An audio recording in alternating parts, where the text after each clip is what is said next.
Si pastor daw, may minulestya. Hindi yan totoo. Kasi kami ang number 1 nakakalang. Hindi ako tatagal ng 32 years kung may minulista si pastor dito. Nanay, sa 32 years, noong nagsimula ka dito, malaki na ba ang kingdom? Hindi pa. Dumaan kami, kumakain kami ng saging. Ganun kahirap. Nadaanan namin yun. Nadaanan namin na.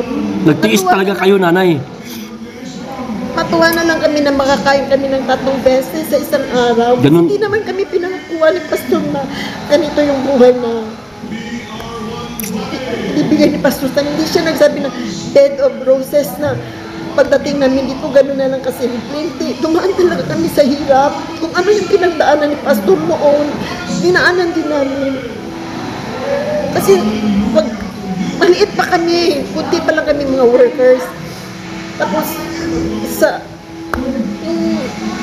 araw-araw na ginagawa namin dito, masaya kami kasi yun ang turo ni pastor sa amin. Gumawa kami ng yung hindi kami pinipilit, hindi namin naranasan yung sinasabihan kami na magtrabaho kayo na gano'n-gano'n. Si pastor iba.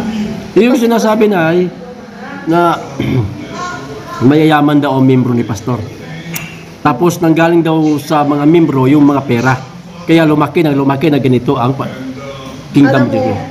Ang sinabi nila na yumaman si pastor, ang nagsimula yan sa mga members na loyal, faithful, tapos mga tight giver. Kasi noon, tinuturo na talaga ni pastor na yung magbigay ng tithes. Doon lang. Ganoon naman talaga. Hanggang sa, nagsimula yan sa 15 lang na members. Hanggang sa, siyempre, sa pag-ano na ni pastor na tumagal na, siyempre meron na namang ma-convert na medyo mayroon na sa buhay. So ganun, pero ang ano talaga dyan, tinuruan ni pastor na magbigay kayo. Tama man na. Tayo pagpalain, di ba? Yun, kaya yan ang sikreto ng kingdom. Tinuruan talaga kami na magbigay. Nanay, mula doon sa pinakamahirap na sitwasyon ng kingdom, yung sinasabi mo po kanina na naranasan nyo kumain ng saging, mula ho doon, ilang taon ang lumipas para makakain kayo ng maayos? Yung may kanin na, may ulam na. It takes years bago kami nakaano na. Paano years? Ilang taon?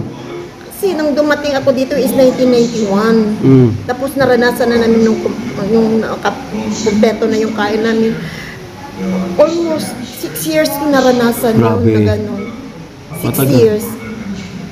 Maano na kami, masaya na kami pag nakakain kami ng kumpletong meal sa isang araw. Yan. So, hindi ka mayaman. Ikaw pang tinulungan ni pastor? Yeah. Kita nyo na. Okay. Anong mensahe mo kay pastor na?